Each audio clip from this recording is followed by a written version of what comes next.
Thank you for those kind words. Actually, the introduction that you gave is longer than my speech. Esteemed ulama, scholars, Hajj Najah, أيها الأخوة والأخوات, السلام عليكم جميعا ورحمة الله تعالى وبركاته. بسم الله الرحمن الرحيم. ألف لام را تلك آيات الكتاب المبين إن أنزلناه قرآنا عربيا لعلكم تعقلون نحن نقص عليك أحسن القصص بما أوحينا إليك هذا القرآن وإن كنتم من قبله لمن الغافلين صدق الله عليه العظيم. I just recited from the story of Joseph, the first few verses. It's a test for you to go read them without, it ties into my speech, but I want you to read those first few verses of the story of Joseph. Again, I thank the UMAA organization for inviting me to speak on this auspicious occasion and event. One of the greatest gifts that Allah has bestowed upon us is the affection in our hearts. The remembrance of Allah will guide our hearts to be humble as we search for the truth. The imamate of Ahl al-Bayt not only personifies the knowledge of certainty and the perception of certainty, but also the truth of certainty. The imamate are the 12 infallible imams of Ahl al-Bayt who personified the character, personality, and disposition of flawlessness, submission, and devotion. They were gifted with knowledge and armored with courage to convey to humanity the importance of faith, righteous deeds, truth, and patience. There are many characteristics of the imamate. Imamate is one of necessity, as Allah's lutf, the grace, inspires complete obedience. Another qualification of the imamate is their infallibility, which protects their purity from sin and error. The designation of imamate is one of appointment that is granted only by Allah. The authority of the imamate binds them with Prophet Muhammad, as they also provide guidance for the community. As guardians, Prophet Muhammad declared the imamate to be his successors.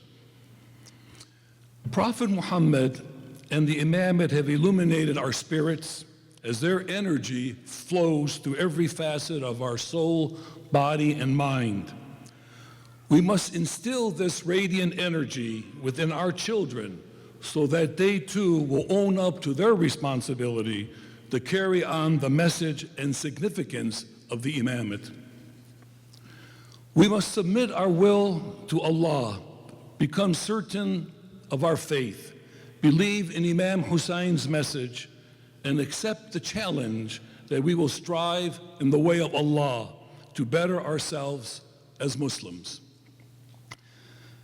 We must be steadfast and actionable in our obligations to Islam. We must display the right attitude so that our faith can endure. We must let our behavior be one for others to follow, and above all, we must be patient. We must follow the example of Prophet Muhammad and the infallible imams by walking the straight path, Sirat al-Mustaqim, in order to perfect ourselves in every circumstance and aspect of our lives. Once it is followed, the straight path transforms the whole of life by bringing about a positive change in character and action that purifies the self. We seek Allah's guidance to remain steadfast along the straight path. The Quran tells us, whoever holds fast unto Allah is already guided to the straight path. The straight path is the connection that links the Quran and Ahl al-Bayt. Those who follow the imamate of Ahl al-Bayt are called Shia. According to the Quran, Prophet Abraham was a Shia, a follower of Prophet Noah. Imamate consists of imams who act as guides for the Muslim community. Shias consider imamate as a fundamental principle of Islam and that the imamate is infallible, free of sin, and perfected in purity. Sunnis consider the imamate as a social leadership position that can be elected by shura, for example, consultative council, rather than by divine appointment. Often we are asked, what is an imam? The term imam takes on various meanings. For example, imam could be a destination. Imam could be a book. Imam could be a person. Most of you probably understand imam to be a person. Metaphorically, imam can indicate a destination or path.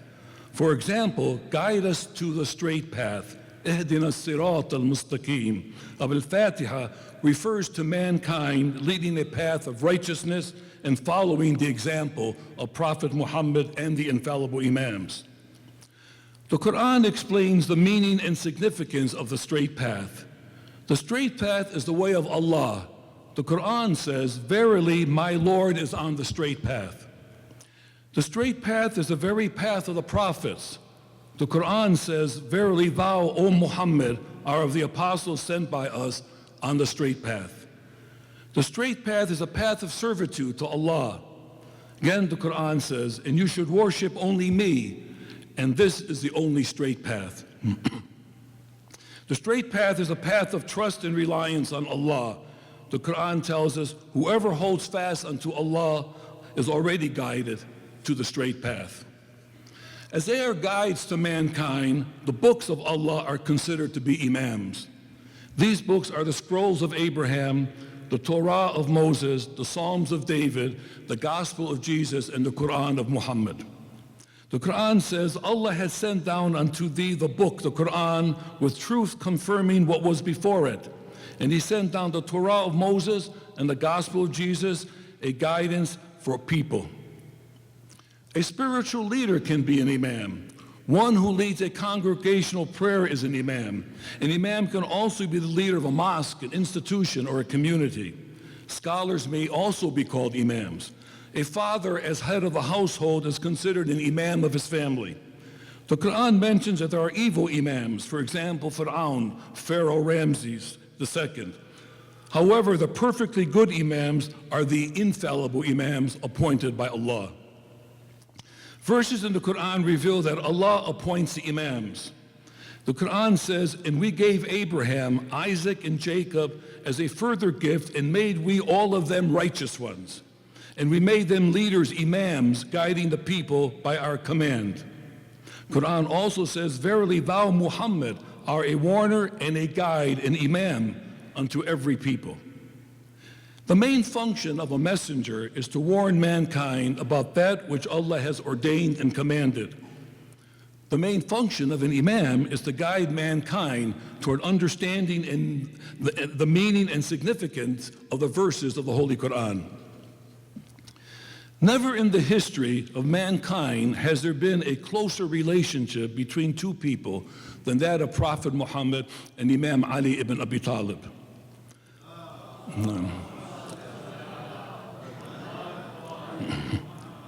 Prophet Muhammad instilled in the mind and heart of Imam Ali the intricacies of understanding the many facets of life. He molded Imam Ali into the perfect personification of all that is virtuous, the standard by which others would aspire to reach self-actualization. Despite the differences between Sunnis and Shias, both groups have great respect for Imam Ali. Sunni and Shia scholars agreed that first, no one can match the loyalty to Prophet Muhammad that Imam Ali displayed. Second, he shared with the Prophet the persecutions, abuse, and adversities. Third, he protected and safeguarded the Prophet against the polytheists, and he struggled with him against the unbelievers.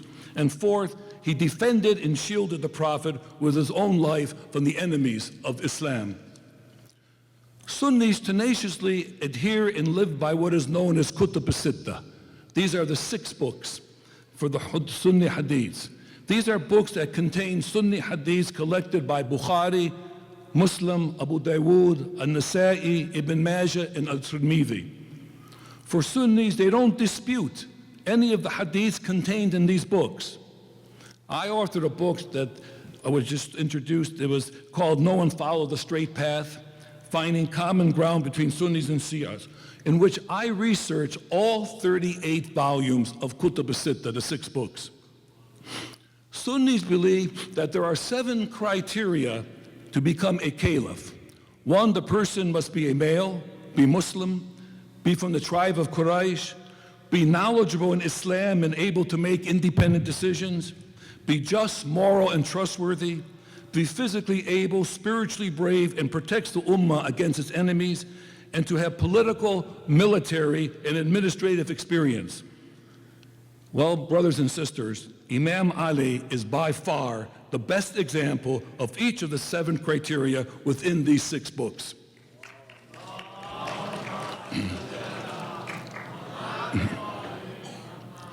Furthermore, hadiths from Abu Bakr and Umar within these 6 books clearly confirm Imam Ali's superiority.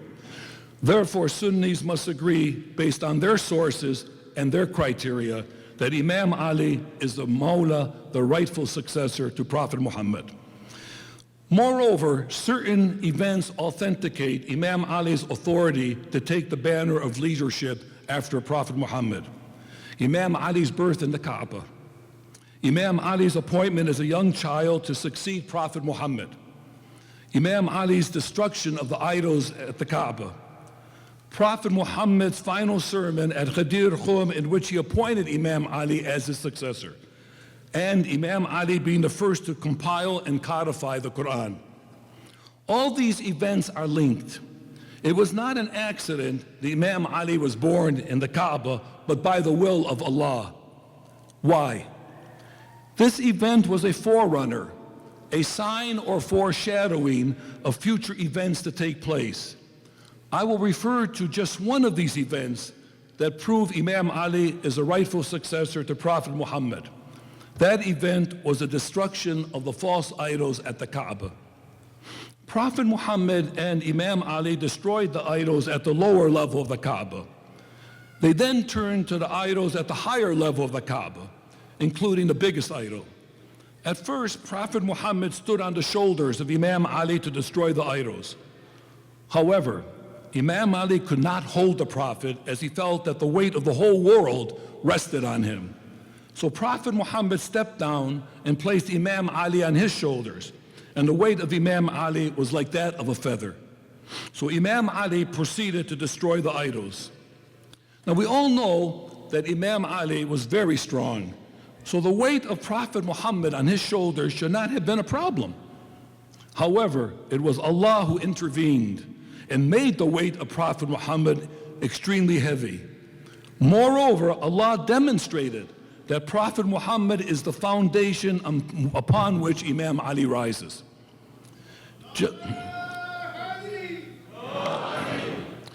Just as Prophet Abraham destroyed the false idols of his time, Imam Ali likewise destroyed the false idols of his time. These 2 occurrences of Prophet Abraham and Imam Ali are linked, as they were done for the satisfaction of Allah, and we are reminded that Prophet Abraham was also an Imam. The speech at Ghadir Khum was the climax of the duty that Allah had bestowed on Prophet Muhammad to perform. That duty was to finalize the revelations of the Quran, while at the same time passing on the successful leadership of the Ummah and the Imamate to Imam Ali and his progeny, the infallible Imams. While Imam Ali spoke of his right as Mawla, successor to Prophet Muhammad, his primary objective was to safeguard the unity in Islam, as outside forces continued their quest to destroy Islam. While there was division within the Muslim community, Imam Ali worked toward uniting the community. There were constant arguments and dissensions within the Muslim community, and Imam Ali resolved these differences, thereby restoring order within the Islamic Ummah. Imam Ali pursued unity with all his power, intellect, and wisdom, even protecting those who rejected Prophet Muhammad's declaration of Imam Ali as Mawla. This was the straight path. This was the Sirat al-Mustaqim that Imam Ali pursued, but he never accepted any post under the caliphs. Allah appoints infallible imams as trustees to protect, defend, and implement the Sharia, the divine law.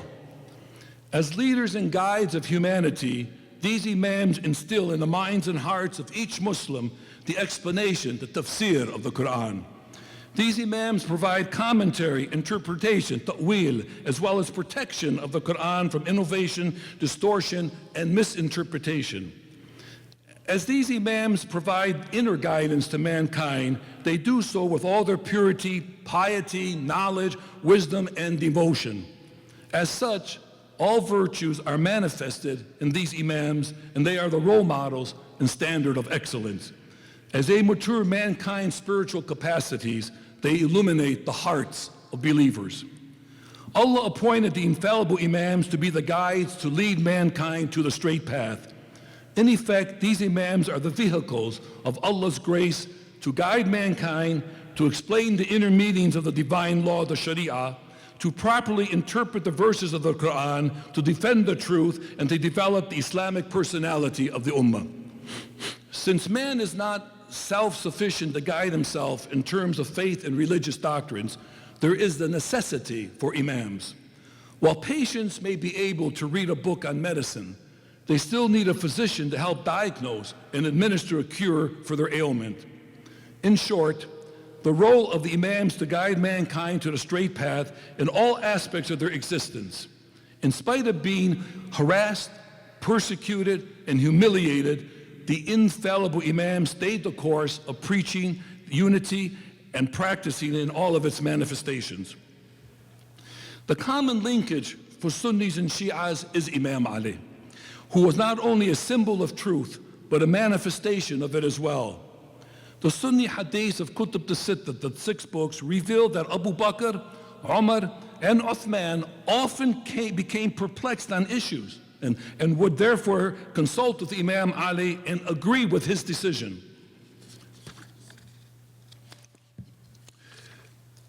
To reconnect to the ideal Islamic community, we must follow the example of Imam Ali. We need to cling to the attitude and behavior of Imam Ali, who sacrificed a great deal for the unity of the Islamic community. Islam is a religion of balance. We should unite on common ground and common principle.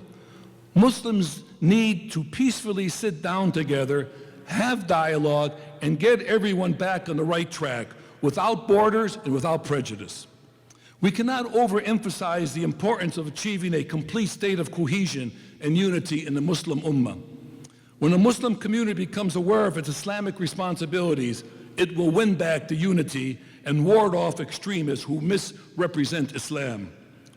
Each Muslim must search for his or her awareness and bring into harmony with the consciousness of other Muslims. Let us engage in dialogue to better understand each other so we can overcome our prejudice and preconceived notions. Let us learn to respect one another by recognizing the good in each other. Let us care and love each other and work together toward the common goal of unity. Trying to change each other does not achieve the unity. Trying to understand each other gives us a better chance of achieving not only the unity, but also the fulfillment of our obligations. Our challenge is to sustain and intensify the unity in light of the complexity of issues causing problems in the Muslim world. In unity, there is strength. By seeking knowledge, we are enlightened. Knowledge is the lamp that illuminates the soul and brings about happiness. Winning the struggle against ignorance requires knowledge and wisdom to understand the dilemma we face. It is not sufficient to simply make our intention to unify and then forget about it. Bringing discipline into our intention requires a shift in our awareness. We have intention, not just of mind, but also of the heart. Rather than searching for our intention, we simply become that intention.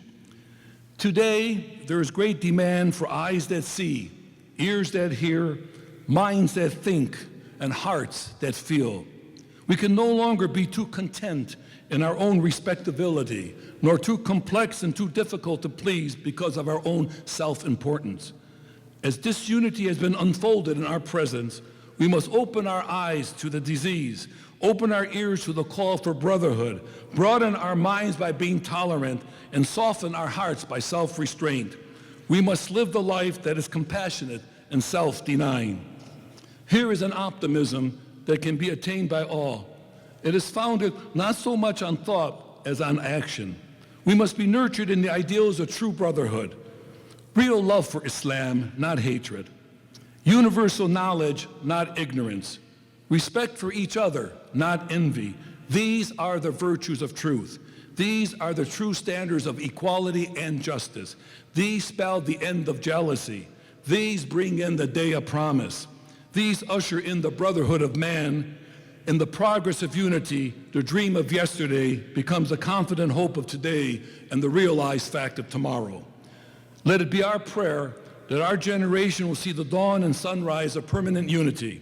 Today is a sunrise of hope, a unique and wonderful opportunity for us to work together in unity.